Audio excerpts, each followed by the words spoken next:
Assalamualaikum warahmatullahi wabarakatuh. Perkenalkan, nama saya Karissa Adinda dari kelas fase E3. Di sini saya akan membuat video yang bertema cinta dan keberuntungan kepada Allah Subhanahu wa taala. Di sini saya akan menjelaskan tema saya yang berjudul sholat. Jadi, di sini saya akan menjelaskan tentang pengertian sholat.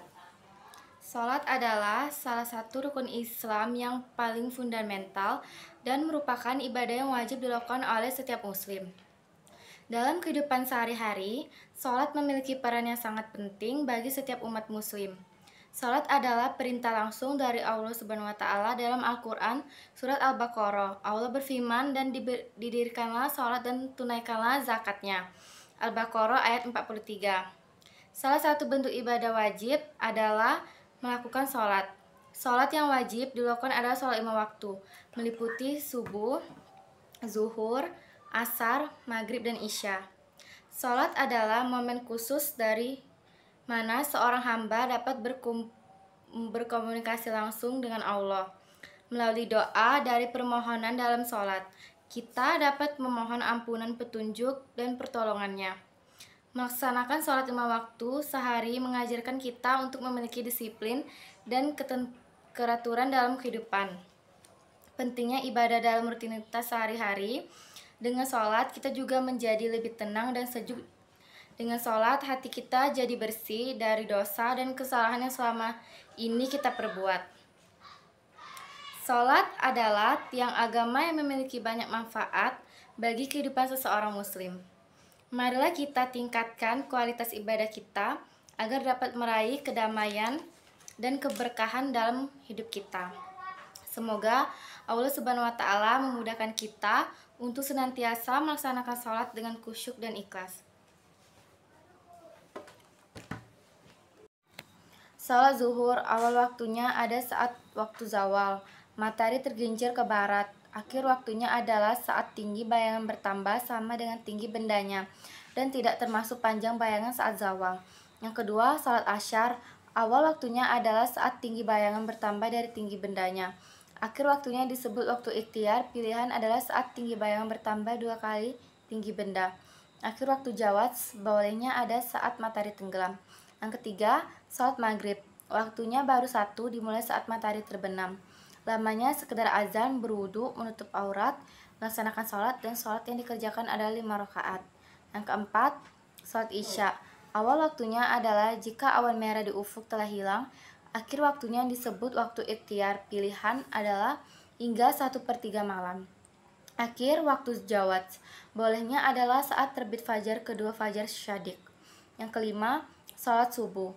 Awal waktunya adalah saat terbit fajar kedua, fajar sodik. Akhir waktunya yang disebut waktu ikhtiar.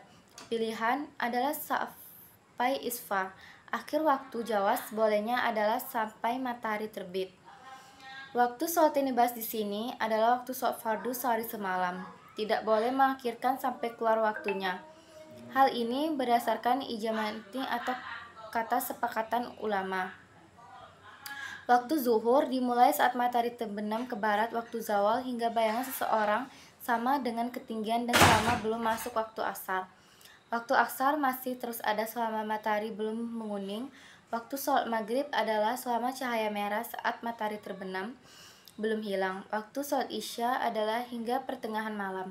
Waktu sholat subuh adalah mulai terbit fajar syadik selama matahari belum terbit. Jika matahari terbit, maka tahanlah diri dari sholat karena ketika itu matahari terbit antara 2 tanduk setan. Yang kedua, Jibril alaihissalam pernah mengimamiku di rumah 2 kali. Pertama kali ia sholat zuhur bersamaku ketika matahari bergeser ke barat, dan saat itu panjang bayangan sama dengan panjang tali sandal. Lalu beliau sholat asyar bersamaku ketika panjang bayangan sama dengan panjang benda. Kemudian beliau melaksanakan sholat maghrib bersamaku ketika orang-orang berbuka puasa. Lalu beliau melaksanakan sholat isya bersamaku ketika cahaya merah saat matahari terbenam hilang. Kemudian beliau sholat fajar, sholat subuh bersamaku ketika telah haram makan dan minum bagi orang berpuasa. Kemudian esok harinya ia sholat zuhur bersamaku ketika panjang bayangan sama dengan panjang benda. Lalu ia sholat asyar bersamaku ketika panjang bayangan sama dengan 2 kali panjang benda. Kemudian beliau sholat maghrib ketika orang-orang berbuka puasa. Lalu beliau sholat isya hingga panjang malam. Kemudian ia sholat subuh bersamaku. Setelah itu waktu isfar, kemudian ia menyampaikan kepadaku dan berkata, "Wahai Muhammad, inilah waktu sholat sebagaimana waktu sholat para nabi sebelum engkau. Batasannya waktunya adalah antara dua waktu tadi." Syekh Albani mengatakan bahwa hadis ini hasan syahih. Salat wajib dikerjakan pada waktunya. Tidak harus dikerjakan pada waktu awal dengan segera, tetapi boleh saja diakhirkan hingga waktu yang masih ada. Namun, jika tidak mengerjakan pada waktu awal, wajib untuk berazam, bertekad mengerjakan sebelum waktunya habis. Oleh karena itu, ketika sudah masuk waktu sholat, hendaklah 1. Mengerjakan sholat tersebut pada awal waktu. Yang kedua, berazam, bertekad mengerjakannya pada waktunya sebelum waktu habis.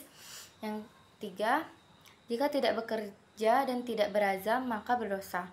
Jika ia sudah berazam, bertekad untuk mengerjakan pada waktunya, tetapi akhirnya belum mengerjakan, kemudian meninggal dunia pada waktu sholat masih ada, ia tidak mati dalam keadaan bermaksiat, namun jika dikerjakan di luar waktu maka berdosa. Dalam masalah haji, jika seorang mengakhiri haji padahal mempunyai kemampuan kemudian meninggal dunia, maka ia meninggal dunia dalam keadaan bermaksiat, karena waktu itu berhaji adalah selama umur masih ada. Jika telah meninggal dunia, berarti telah habis waktunya. 2. Waktu sholat adalah dari waktu awal hingga waktu masyahuha, hingga waktu itu masih ada dengan kadar mengerjakan sholat yang ringan. Jika waktu sudah sempit, hendaklah segera mengerjakan sholat. 3. Jika mendapatkan 1 rakaat pada waktunya, maka seluruh sholat yang dikerjakan dianggap adaan mengerjakan pada waktunya. Jika 1 rakaat ini tidak tercapai pada waktunya, maka seluruh dianggap sholat qadha yang mengerjakan adaan tadi tidaklah berdosa, walaupun ketika ia memulai sholat, waktu yang ada hanya bisa mengerjakan yang wajib saja. Namun yang afdal ia tetap bisa mengerjakan perkara sunnah dalam sholat. Waktu zuhur dibagi menjadi 6, yaitu 1. Waktu fadilah utama awal waktu. Yang kedua, waktu ikhtiar pilihan berlangsung terus hingga tinggi bayangan sama dengan benda. 3. Waktu jawas, boleh sisa waktu mayasya'uha menunaikan sholat masih pada waktunya. Yang keempat, waktu hurman diharamkan, akhir waktu di mana sisa waktu yang tidak memungkinkan bersama sholat, maka diharamkan untuk ditunda.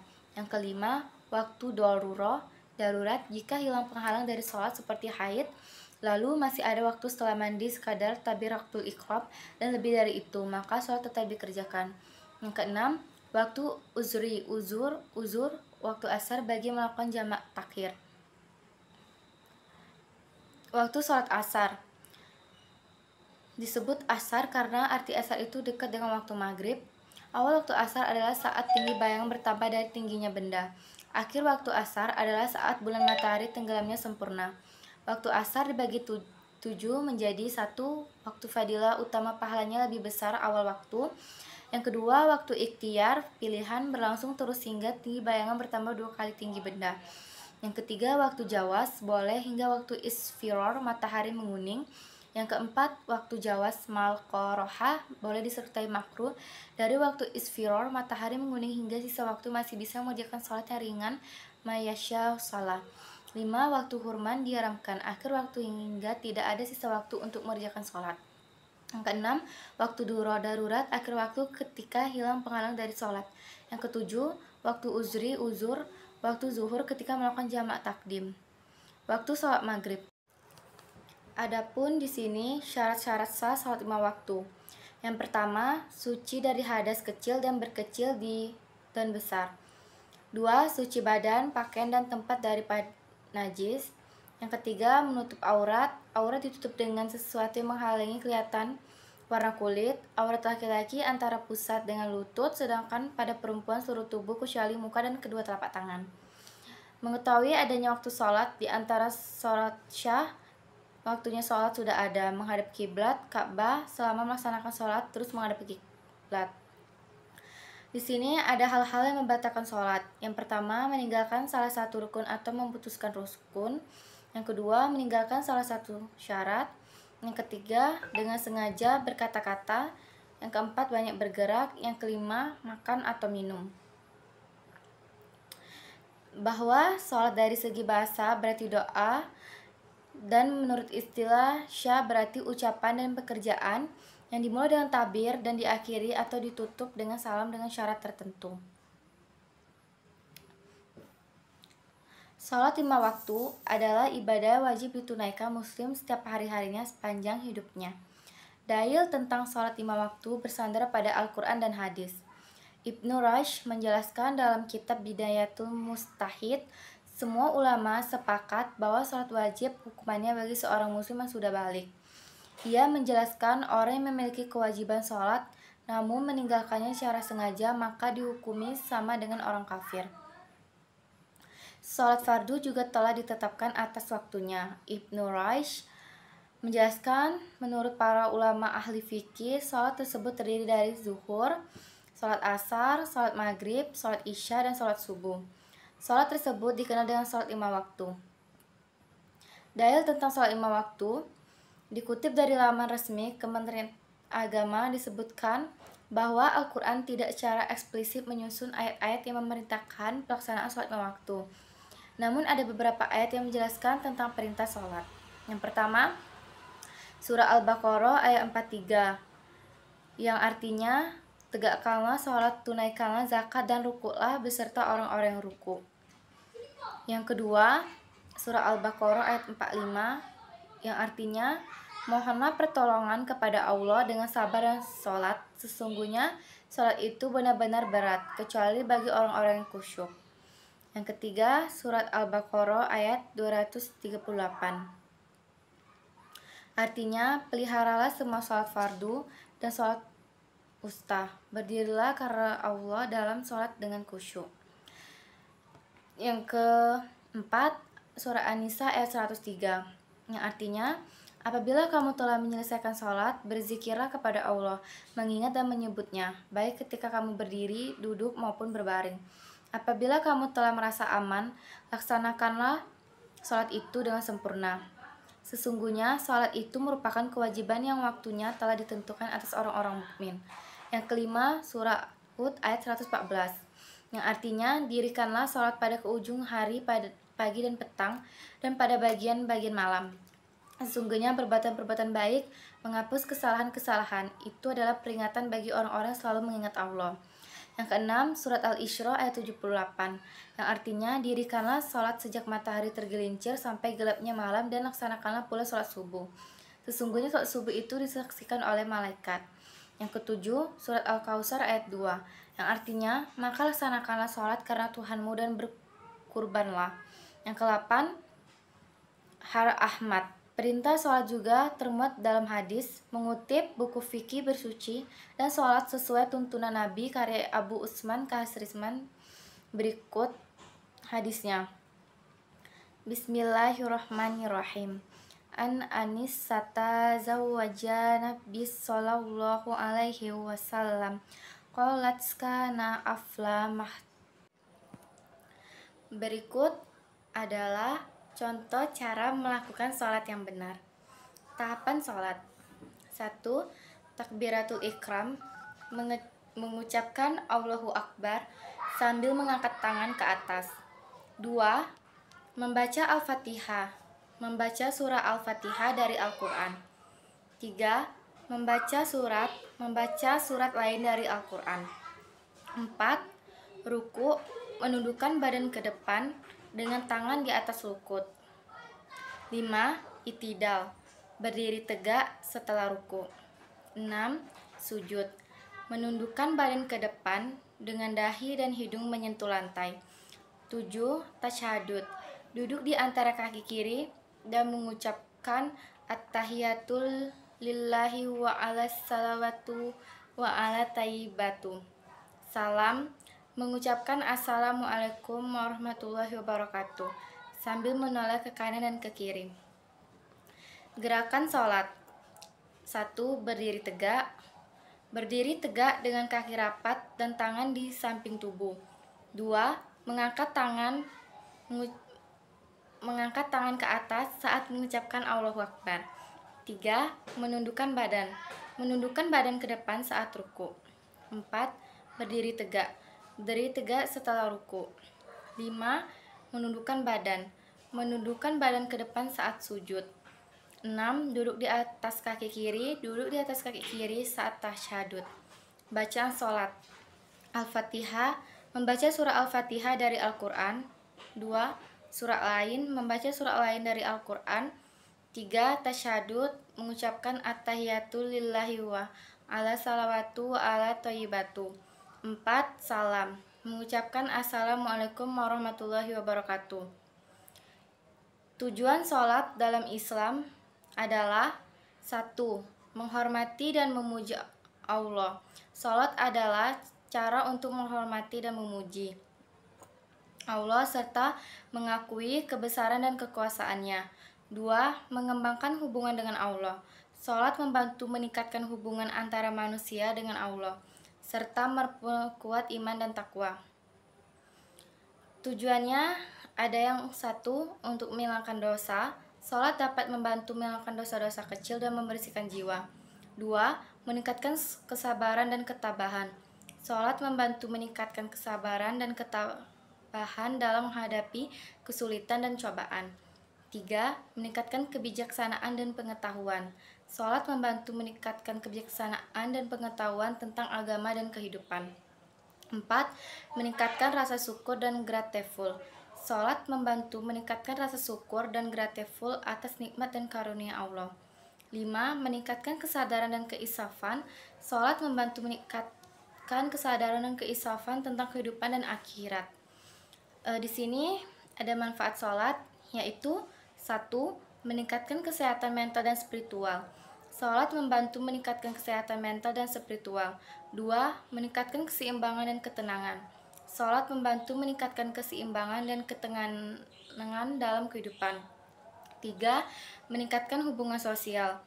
Sholat membantu meningkatkan hubungan sosial dengan orang lain, terutama dalam komunitas muslim. Di sini ada beberapa dampak positif dan negatif dari sholat. Dampak positif sholat yaitu 1. Meningkatkan iman dan takwa. Sholat membantu meningkatkan iman dan takwa kepada Allah. 2. Mengurangi stres dan kecemasan. Sholat dapat membantu mengurangi stres dan kecemasan dengan cara memfokuskan pikiran pada Allah. 3. Meningkatkan kesehatan mental dan spiritual. Sholat membantu meningkatkan kesehatan mental dan spiritual dengan cara memperkuat hubungan dengan Allah. 4. Meningkatkan kesabaran dan ketabahan. Sholat membantu meningkatkan kesabaran dan ketabahan dalam menghadapi kesulitan dan cobaan. 5. Meningkatkan rasa syukur dan grateful. Sholat membantu meningkatkan rasa syukur dan grateful atas nikmat dan karunia Allah. 6. Meningkatkan hubungan sosial. Sholat membantu meningkatkan hubungan sosial dengan orang lain, terutama dalam komunitas muslim. Dampak negatif sholat. 1. Menghilangkan makna spiritual. Jika sholat dilakukan hanya sebagai rutinitas tanpa memahami makna spiritualnya, maka dapat menghilangkan makna spiritual sholat. 2. Meningkatkan rasa ego dan kesombongan. Jika sholat dilakukan dengan tujuan untuk menunjukkan kesalehan atau keagamaan, maka dapat meningkatkan rasa ego dan kesombongan. 3. Mengabaikan kewajiban sosial. Jika sholat dilakukan dengan mengabaikan kewajiban sosial, seperti mengabaikan keluarga atau pekerjaan, maka dapat memiliki dampak negatif pada kehidupan sosial. Yang keempat, meningkatkan rasa takut dan khawatir. Jika sholat dilakukan dengan rasa takut dan khawatir yang berlebihan, maka dapat meningkatkan rasa takut dan khawatir dalam kehidupan sehari-hari. 5. Menghilangkan fleksibilitas dan kreativitas. Jika sholat dilakukan dengan cara yang terlalu kaku dan tidak fleksibel, maka dapat menghilangkan fleksibilitas dan kreativitas dalam kehidupan sehari-hari. Adapun di sini syarat-syarat sah salat 5 waktu.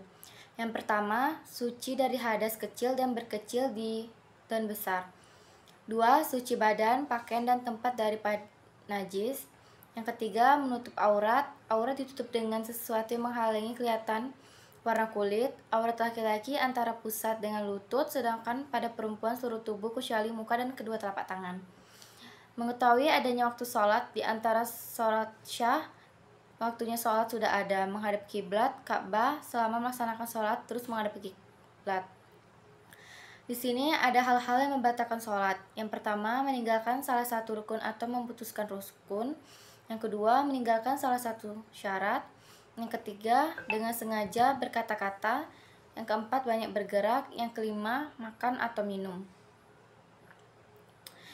Bahwa sholat dari segi bahasa berarti doa, dan menurut istilah syah berarti ucapan dan pekerjaan yang dimulai dengan takbir dan diakhiri atau ditutup dengan salam dengan syarat tertentu. Salat 5 waktu adalah ibadah wajib ditunaikan muslim setiap hari-harinya sepanjang hidupnya. Dalil tentang salat 5 waktu bersandar pada Al-Quran dan hadis. Ibnu Rushd menjelaskan dalam kitab Bidayatul Mustahid, semua ulama sepakat bahwa salat wajib hukumannya bagi seorang muslim yang sudah balik. Ia menjelaskan orang yang memiliki kewajiban sholat namun meninggalkannya secara sengaja maka dihukumi sama dengan orang kafir.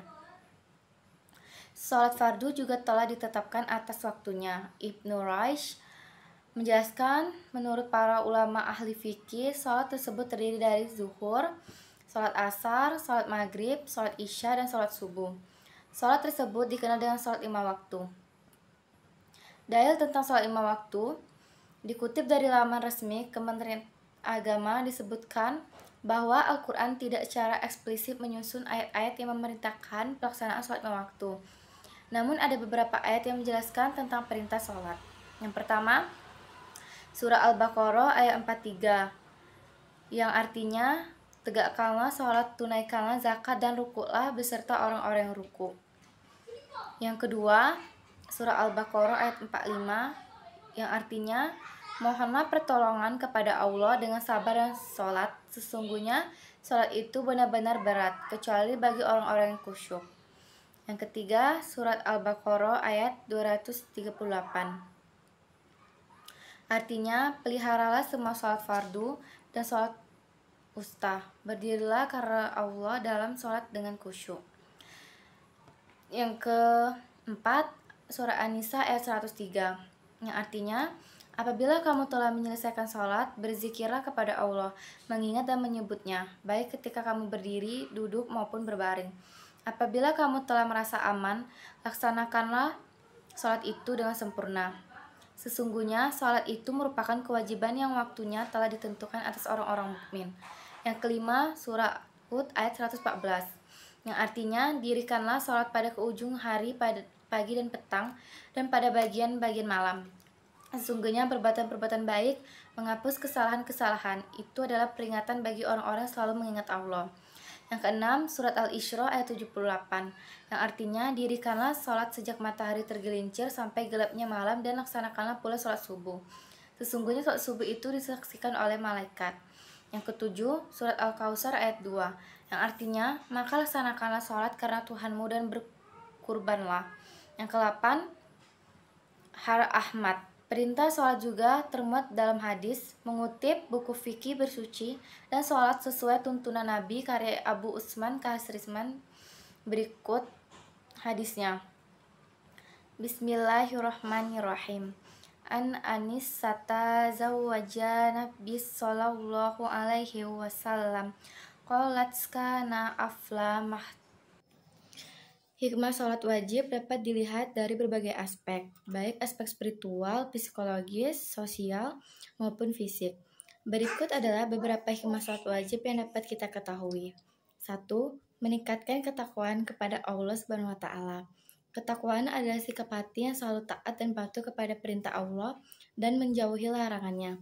Dengan melaksanakan sholat wajib secara rutin dan kebesaran dan kekuasaan Allah Subhanahu wa Ta'ala serta kehinaan dan kelemahan diri kita sebagai makhluknya.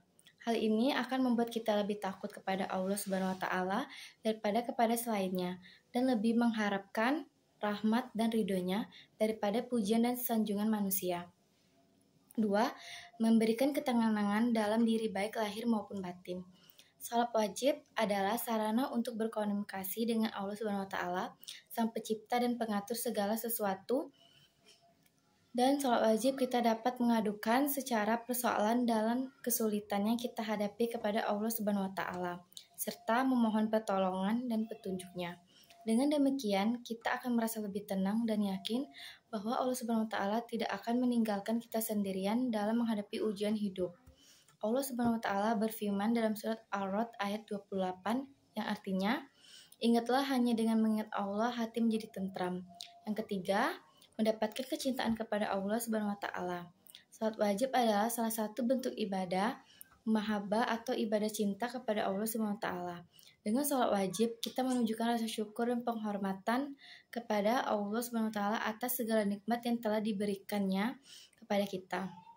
Dengan sholat wajib, kita juga mengekspresikan rasa cinta dan rindu kepada Allah Subhanahu wa taala sebagai Tuhan yang Maha Pengasih dan Penyayang.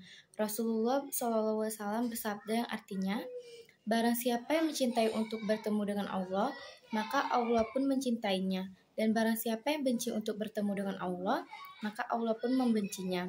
Yang keempat, mencegah perbuatan keji dan mungkar.